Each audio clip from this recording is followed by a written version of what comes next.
with you. and with your spirit. Proclamation from the Holy Gospel according to Saint John. Glory to you, O Lord. When the crowd saw that neither Jesus nor his disciples were there, they themselves got into boats and came to Capernaum looking for Jesus. And when they found him across the sea, they said to him, Rabbi, when did you get here? Jesus answered them and said, Amen, amen, I say to you, you are looking for me not because you saw signs, but because you ate the loaves and were filled. Do not work for food that perishes, but for food that endures for eternal life, which the Son of Man will give you. For on him the Father God has sent his seal. So they said to him, What can we do to accomplish the works of God? Jesus answered and said to them, This is the work of God, that you believe in the one he sent. So they said to him, What sign can you do, that we may see and believe in you? What can you do? Our ancestors ate manna in the desert. As it is written, He gave them bread from heaven to eat. So Jesus said to them, Amen, amen, I say to you, it was not Moses who gave the bread from heaven. My Father gives you true bread from heaven. For the bread of God is which comes down from heaven and gives life in the world. So they said to him, Sir, give us this bread always. Jesus said to them, Amen, I am the bread of life. Whoever comes to me will never hunger, and whoever believes in me will never thirst. My dear friends, the Gospel of the Lord. Praise to you, Lord Jesus Christ.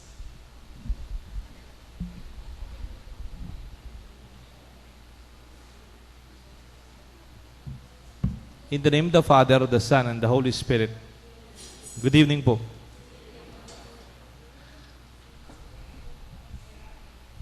The title of my reflection is Temporal Goods.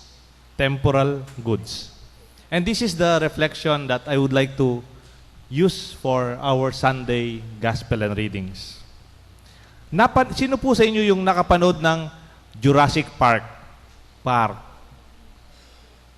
22 years ago. Okay. Sino po yung nakapanood ng Jurassic World? A few weeks ago. Noon po, Jurassic Park lang, park. Kaya lang nagkagulo-gulo, sinara muna, then binuksan, mas malaki, Jurassic World. Kaya lang, nung binuksan po yung Jurassic World, syempre, it's a theme park, may puhunan, may negosyo, may shareholders, mayroon silang budget, mayroon silang target. Nagwo-worry sila kasi sanay na yung mga tao sa mga elephants. Sanay na mga tao sa mga dinosaurs. Sabi nung CEO na babae, people, children are already used with dinosaurs. They are like just elephants and pigs to them. Hindi na sila excited pumunta dito. That's why we are building and we are creating through genetic engineering a bigger species of more dangerous and more cunning na dinosaur. Mas nakakatakot, mas matapang, mas malaki para mas marami yung pumunta. Ang concern po nung CEO ay dumami yung pumupunta para yung kanilang investment lalaki. Para hindi magalik yung mga investors. Pero sabi nung kasama niya, remember what the founder of Jurassic World said? Why this was born? Ano po yung reason? Jurassic is a reminder how small we are. It's not about income. It's not about funds. It's not about money. It's not about target of more people coming in. It's not about volume and productivity. Sabi, kaya daw ginawa niya yung Jurassic Park and then Jurassic World for us to realize in terms of years and size, we are so small. Alam niyo po, ang gospel ngayon, it reminds us that sometimes we long for material things that are really very small compared to the eternal life the Lord gives us. Alam niyo po, kaya temporal goods ang sinasabi ko ngayon. Kasi sa simbahan, ang tawag po natin sa mga gamit na yan, mga gamit-gamit natin, ang tawag natin, sino may kotse? May kotse. Sino may bahay? May bahay. Sino mga may magagandang cellphone? Magandang cellphone.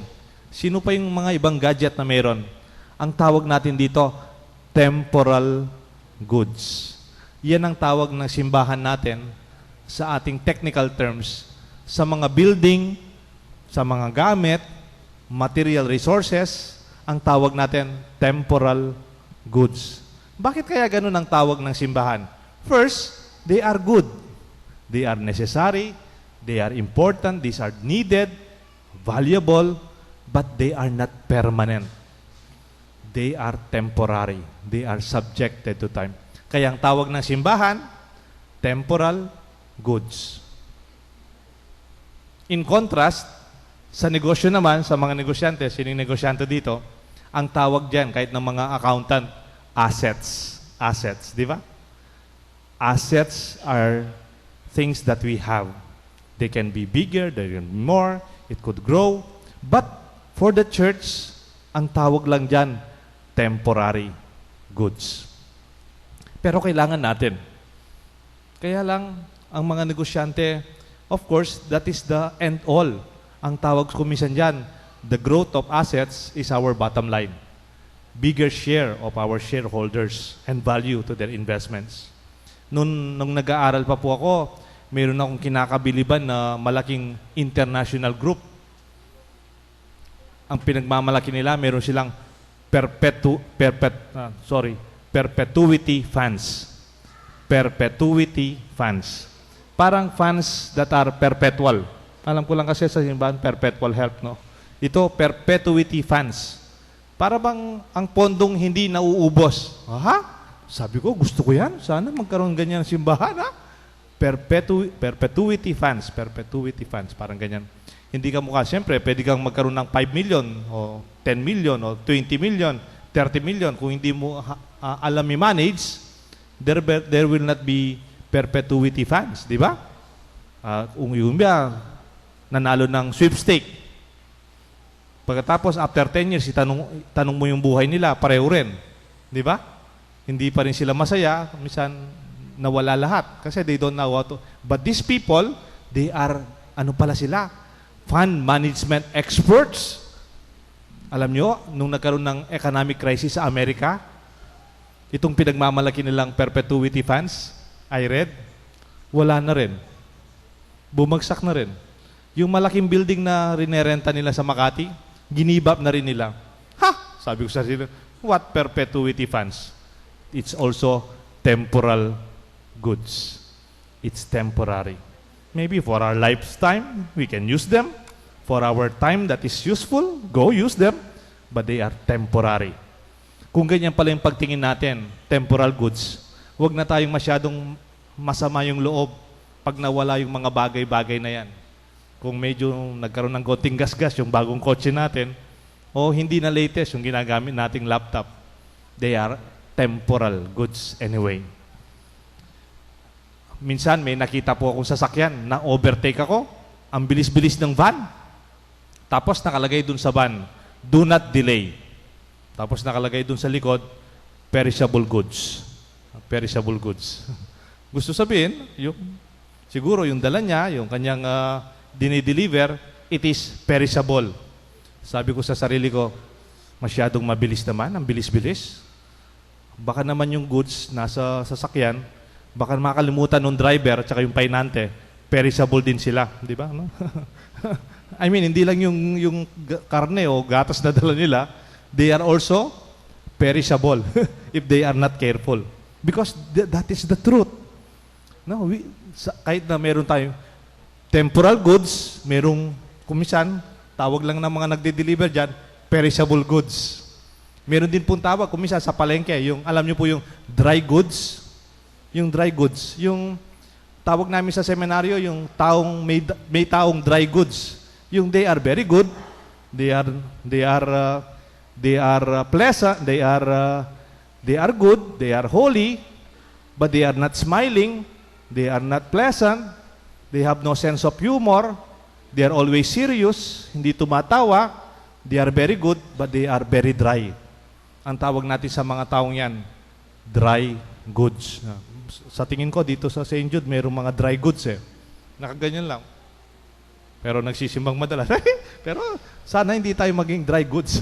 I mean, we can be good, but hindi po kasama sa homily talaga yan. Pero sabi ng ating gospel, why do you look for food that perishes? Yan ang tanong ni Jesus. Nagsimba ho ba kayo ng Sunday? Ano yung gospel ng Sunday? Feeding of the 5,000.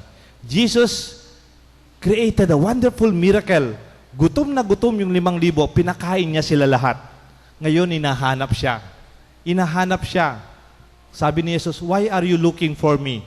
Is it because you saw the signs? Or because you are looking for the food that filled your belly? Pantunan niyo ko, may kabsiko at yan?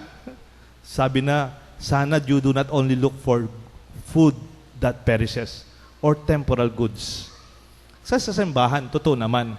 Sa simbahan po, we need temporal goods. Kaya meron po tayong collection. May second collection tayo, may contribution tayo, may funding tayo. Why? Because we have to have places where we could support our faith.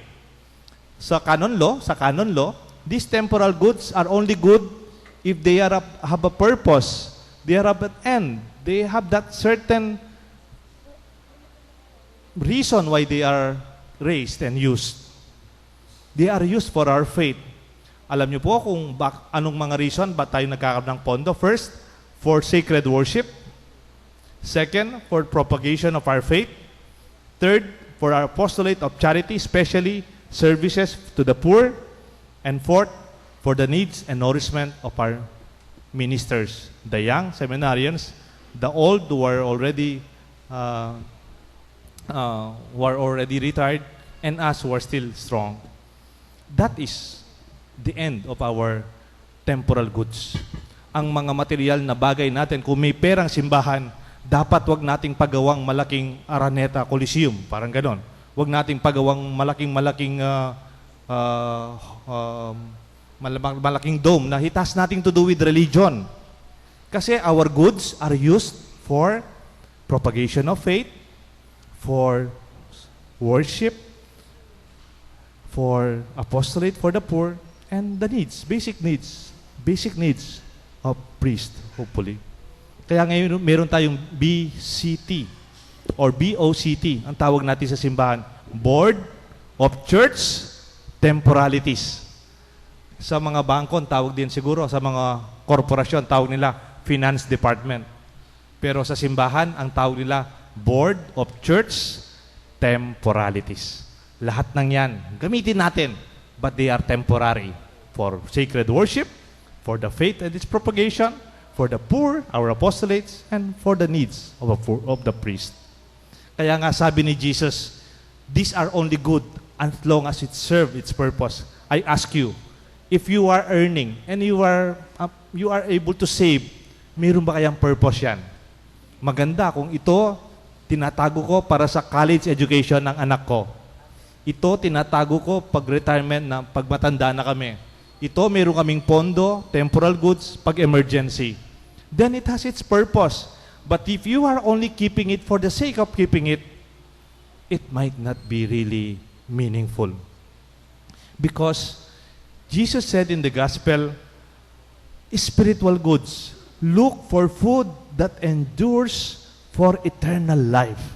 Ito po ang hanapin natin. What are these things? Sabi niya ni Paul sa Corinthians, name something that you have that did not come from God. Name something that you have now that you did not receive. For all good things come from God. Ano ba yung mapapagmalaki natin sa atin na hindi galing sa Diyos? Meron. kasalanan. Kung meron man tayong kasalanan, yan, talagang sa atin yan. Pero everything that we have that is good is from God. Then all good things come from God. I believe, let us be always conscious of our spiritual goods that we have. Do you know why? Because these never exhaust and they are never consumed. The more you use them, the more you share them, the more they become. This leads us to eternal life. Mga bagay na hindi pwedeng nakawin sa atin. Hindi pwedeng ma-depreciate. Hindi pwedeng mawala. Nakita nyo yung nangyari sa Greece? Sa Greece. Greece, yung lugar, hindi po yung kinakanta ni John Travolta na Saturday Night Fever. Yung Greece, alam nyo po yung nangyari? Di ba nagkaroon po sila ng default sa kanilang responsibility sa European Union, sa IMF? And then, sinara yung mga bangko for some weeks. Meron silang 8 ATM, pero maximum ma-withdraw mo, mga worth 2,500 pesos lang, kung gano'n. Ang dami mong pera, hindi mo magamit. Sometimes, yes, maybe we can depend on material things. But there are things more that we can hold on to. Kaya sabi ni Saint Augustine, these are the gifts pleasing to God. Ano po ito? Mercy. Can we read this together from Saint Augustine? These are the gifts pleasing to God. Mercy, humility, gratitude, generosity, peace, and charity.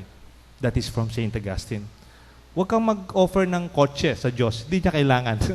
Siguro pwede magagamit natin yung pera all for the glory of God. Out of generosity, out of charity, gratitude, then we can offer something for worship, for the propagation of faith, for the sustenance of the poor, and also for the basic needs of our ministers. But more than that, we know that God can be pleased with the spiritual gifts that we have. Therefore, sino ho sa atin yung may hirap? Kung minsan tinitignan natin yung ating bank account, mahirap pa po ako. Meron po kaming retreat master. Tinanong kami, sabi niya, pwede mo pang ipagpalit ang nanay mo ng 1 million pesos? Gusto mong ipagpalit ang nanay mo 1 million pesos? Sabi po namin, syempre, bata, hindi po. Ikaw, pagpapalit mo ba yung tatay mo ng 1 million pesos? Hindi po. O yung ate mo, pagpapalit mo ba siya ng 1 million pesos? Hindi po. O yung kapatid mong bunso, ayan, baby pa siya, pagpapalit mo ba siya ng 1 million pesos? Hindi po. O, i-compute mo yan. Ang dami mo na palang kayamanan. May 4 million ka na, ayaw mo pang ipagpalit. You realize the value of what we have, hindi ko ipagpapalit. No? Biglang may sumagot na yung teacher namin, sumagot. Pero yung asawa ko po, pagpapalit ko po, sabi, mabuti naman, hindi na narinig nung facilitator namin. Pero, you know, our wealth is not something that is only financial. These are the grace of spiritual gifts that we celebrate today. Sana kahit nagpapapagod po tayo, we receive God through Jesus, the bread of life. Sabi po ni Jesus, then, ito po yung ending ng gospel, I am the bread of life. Anyone who comes to me will never hunger. Anyone who believes in me will never thirst. Know why? Because this is spiritual nourishment. Because Jesus, in our communion, in our Mass, Jesus is the bread that gives us eternal life. And that is from John chapter 6, 24 to 35. Pwede po akong matapos sa isang kwento. Meron pong isang tatay, mayaman na mayaman siya, tycoon. Maganda siguro yung picture na muna, no? Yung parang ganyan yung picture. It was a Sunday before lunch. Boating lang sila sa may lake. Ganyan ginagawa ng daddy nila. Pag Sunday, sinasara rin malaking tindahan nila. Boating lang. Minsan, saan sila pumupunta? Simba silang umaga, nagsiserve sa misa. Tapos, they go out. So, minsan, nagbo-boating sila. Itong anak ng panganay na lalaki, galing sa kanyang MBA, Masters in Business Administration. He's very tenacious. Tenacity niya sa kanyang MBA. Gustong-gusto niyang maging successful. Ha? Sabi niya, Sabi niya, Dad, no, mamaya na lang yan. Dad, sabi niya, anticlimactic yun. Dad, sabi niya, bakit naman sinasara mo yung tindahan mo pag Sunday? Sayang naman, pwede pa tayong kumita. Huwag mo nang sara. I can take care of her Sunday. Konti lang, push na natin yan. Tsaka extend mo yung office hours mo, tsaka yung time hours mo para we can maximize the bottom line. No? Ganyan yung magsalita yung MBA. I would like to be more efficient, sabi niya. Why do you have to allow your people to rest during Sunday? And tatay niya, pag Sunday, nagsisimba, kamukha po ninyo. Tsaka nagpapahinga with the family, may family day sila. At nang-voting sila, left and right. Ang ginawa ng tatay, binitawan niya yung kanyang sagwan, yung paddle niya. Tapos, siyempre, yung anak na panganay, siya lang nagpapaddle. Pag isa lang nagpapaddle, ano pong mangyayari? Umiikot sila, umiikot. Yung sa kanya lang, nakalagay ng bakal yun. Yung tatay, hindi siya sumasagot, hinahawakan niya ng paddle. Sabi ng anak, Dad, why don't you paddle? Because kung ako lang dito, on the left side, we will just be going around. We're going on the other side. Nandun si na mami, maglalans tayo doon. We will not reach the other side. Sabi ng anak, nung tatay, that's my point, my dear son. You can work. You can work. Work. Sige, you work. But it will only be going around. Go and work for temporal goods. Go work for your assets. But balance it with work of spirituality. Charity. Good works. Generosity. Your faith in God. Balance your hard work in your office with your family life. With your rest in your soul, then I believe, really, we can reach towards the other side of the lake. Let this be our prayer for all of us. Let us use the temporal goods, but at the same time, let us celebrate the spiritual goods that also nourishes our souls. May God bless us all, the Father, the Son, and the Holy Spirit. Amen.